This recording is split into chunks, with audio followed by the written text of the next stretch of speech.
Hi friends, welcome to బెన్నెమ్స్ kitchen. ఈరోజు వీడియోలో హోటల్ వాళ్ళు ప్రిపేర్ చేసే ఖాళీ దోశ అలాగే చట్నీ రెసిపీని చూపించబోతున్నాను. ఇక్కడ నేను చూపించబోయే కొలతలతోటి నేను చెప్పే విధంగా ఒక్కసారి ఈ దోశను ట్రై చేసి చూడండి. చాలా చాలా మెత్తగా చాలా టేస్టీగా ఉంటుంది. సో ఇక ఏమాత్రం ఆలస్యం చేయకుండా హోటల్ సీక్రెట్తో ఈ దోశని మనం ఇంట్లోనే ఎలా ప్రిపేర్ చేసుకోవచ్చో వీడియోలోకి వెళ్ళి చూసేయండి. ఈ ఖాళీ దోశని ప్రిపేర్ చేసుకోవడం కోసం ఫస్ట్ మనం పర్ఫెక్ట్గా దోశల పిండిని ప్రిపేర్ చేసుకోవాలి. దానికోసం ఇలా ఒక గిన్నెని తీసుకొని ఇందులోకి 2 కప్పుల దోశల బియ్యాన్ని కానీ లేదంటే రేషన్ బియ్యాన్ని కానీ వేసుకోండి.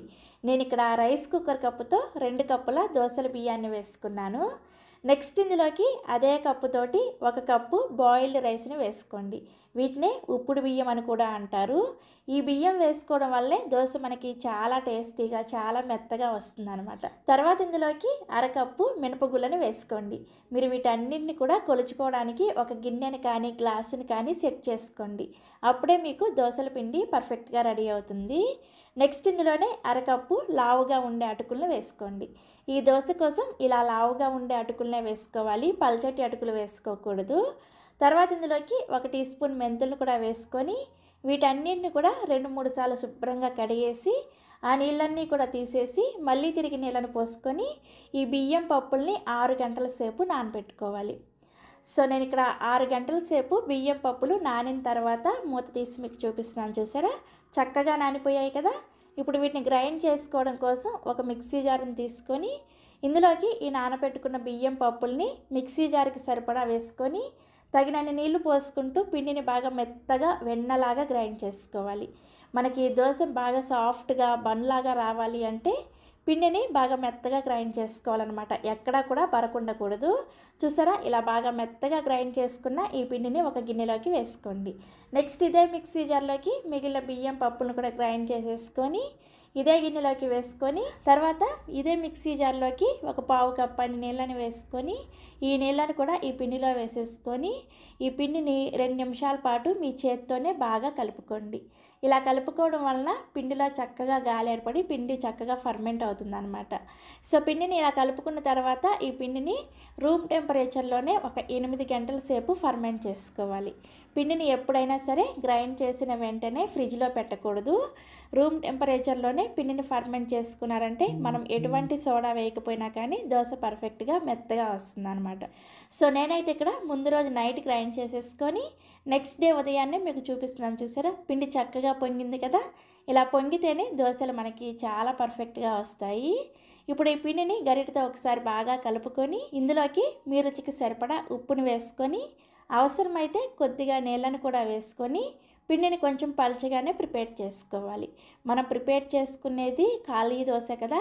ఖాళీ దోశ అంటే పిండి పలుచగా ఉంటేనే పర్ఫెక్ట్గా వస్తుంది అనమాట. పిండి కలిపిన తర్వాత మీకు కన్సిస్టెన్సీ చూపిస్తున్నాను. చూసారా, ఈ విధంగా కొంచెం పలుచగానే పిండిని ప్రిపేర్ చేసుకోండి. సో మనకి దోశల పిండి రెడీ అయిపోయింది. ఈ గిన్నెని పక్కన పెట్టేసుకొని నేను ఇప్పుడు ఈజీగా చాలా టేస్టీగా హోటల్ వాళ్ళు ప్రిపేర్ చేసే కొబ్బరి చట్నీని ఎలా ప్రిపేర్ చేయాలో చూపిస్తాను. ఈ చట్నీ కోసం మిక్సీ జార్లోకి 3 టేబుల్ స్పూన్ల పుట్నాల పప్పును వేసుకోండి. వీటినే వేయించిన శనగపప్పు అలాగే చట్నీ పప్పు అని కూడా అంటారు. తర్వాత ఇందులోకి 3 టేబుల్ స్పూన్ల పచ్చి కొబ్బరి ముక్కలను వేసుకోండి. పచ్చి కొబ్బరి ముక్కలు అయితేనే టేస్ట్ బాగుంటాయి. తర్వాత ఇందులోకి 2 టేబుల్ స్పూన్ల వేయించిన పల్లీలను వేసుకోండి. పల్లీలని కొద్దిగా డ్రై రోస్ట్ చేసేసుకొని పెట్టుకున్నారంటే చట్నీని 2 నిమిషాల్లో ప్రిపేర్ చేసేసుకోవచ్చు.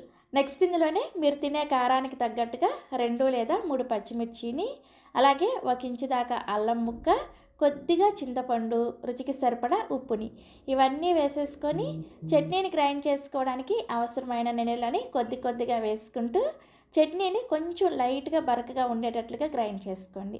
ఇలా కొంచెం బరకగా గ్రైండ్ చేసుకున్నారంటే చట్నీ మనకి హోటల్లో గ్రైండర్లో వేస్తే ఎలా వస్తుంది ఆ విధంగా మనకి చట్నీ రెడీ అవుతుంది అనమాట.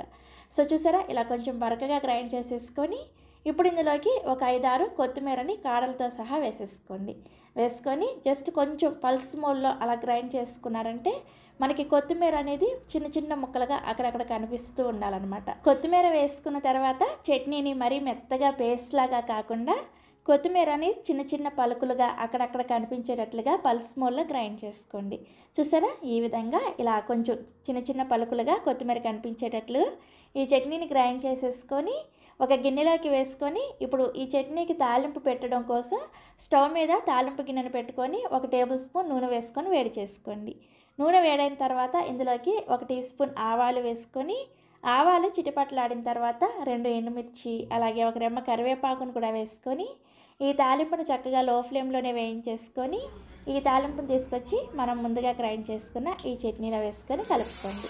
ఈ దోశ కోసం అయితే చట్నీ ఇలా కొంచెం గట్టిగానే ఉంటే టేస్ట్ బాగుంటుంది. మీరు కావాలంటే కొద్దిగా నీళ్ళని వేసుకొని కన్సిస్టెన్సీని అడ్జస్ట్ చేసుకోవచ్చు. చూసారా ఎంత సింపుల్గా ఈ హోటల్ చట్నీని ప్రిపేర్ చేసుకోవచ్చో. చాలా చాలా టేస్టీగా కూడా ఉంటుంది. ఈ దోశలోకే కాకుండా మీరు రెగ్యులర్గా ప్రిపేర్ చేసుకున్న ఏ బ్రేక్ఫాస్ట్లోకైనా కానీ ఈ చట్నీ టేస్టీగా ఉంటుంది. తప్పకుండా ట్రై చేయండి. సో మనకి దోశల పిండి రెడీగా ఉంది, అలాగే చట్నీ కూడా రెడీ అయిపోయింది. ఇప్పుడు దోశ వేసుకోవడం కోసం మనం రెగ్యులర్గా వేసుకునే దోశలాగా కాకుండా దీన్ని కొంచెం డిఫరెంట్గా వేసుకోవాలి. దానికోసం ఇలా దోశల గరిటె కాకుండా మీ ఇంట్లో ఉండే ఏదో ఒక గిన్నెని తీసుకొని ఈ గిన్నెలోకి దోశల పిండిని తీసుకొని బాగా వేడిగా ఉన్న పెనం మీద చూసారా ఇలా పైనుంచి పోసారంటే మనకి దోశల పిండి ఎంతవరకు స్ప్రెడ్ అవ్వాలో అంతవరకు స్ప్రెడ్ అయిపోతుంది. మనం మళ్ళీ దీన్ని స్ప్రెడ్ చేయకూడదు అనమాట. ఖాళీ దోశలో ఉన్న స్పెషల్ ఇదే. ఇలా స్ప్రెడ్ అయిన తర్వాత ఇప్పుడు మంటను మీడియం ఫ్లేమ్లోకి పెట్టుకొని ఈ దోశని ఒకవైపు చక్కగా కాలిన తర్వాత దీన్ని రెండో వైపుకు కూడా తిప్పుకొని రెండో వైపు కూడా కొద్దిగా కాల్చుకోండి. ఈ దోశ కోసం ఒక్క చుక్క నూనె కూడా వేసుకోవాల్సిన అవసరం లేదు.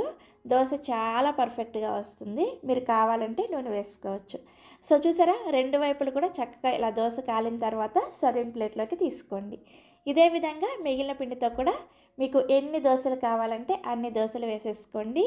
మీకు ఒకవేళ పిండి మిగిలితే పిండిని చక్కగా ఫ్రిడ్జ్లో పెట్టేసుకొని 2-3 రోజుల పాటు ఈ పిండితో దోశలు వేసుకోవచ్చు. మీరు కావాలంటే ఇదే పిండితో గుంత పొంగనాలు కూడా వేసుకోవచ్చు. చాలా టేస్టీగా ఉంటాయి. సో ఇలా చక్కగా మీకు కావాల్సిన దోశలు వేసేసుకొని మనం ప్రిపేర్ చేసిన ఈ హోటల్ టేస్టీ చట్నీతో సర్వ్ చేసుకోండి. ఇక్కడ నేను మీకు ఒక దోశను చూపిస్తున్నాను, చూసారా ఎంత చక్కగా వచ్చిందో. చూస్తేనే అర్థమవుతుంది కదా. చాలా మెత్తగా స్పాంజీగా అలాగే చాలా చాలా టేస్టీగా ఉంటుంది. తప్పకుండా ఈ కాంబినేషన్ని మీరు కూడా ఒకసారైనా సరే ట్రై చేసి చూడండి.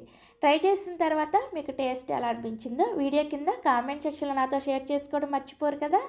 అలాగే మరిన్ని Emmy tasty and hotel style secret breakfast recipes కోసం వెంటనే పెన్ నేమ్స్ కిచెన్ని సబ్స్క్రైబ్ చేసుకోండి. Thank you.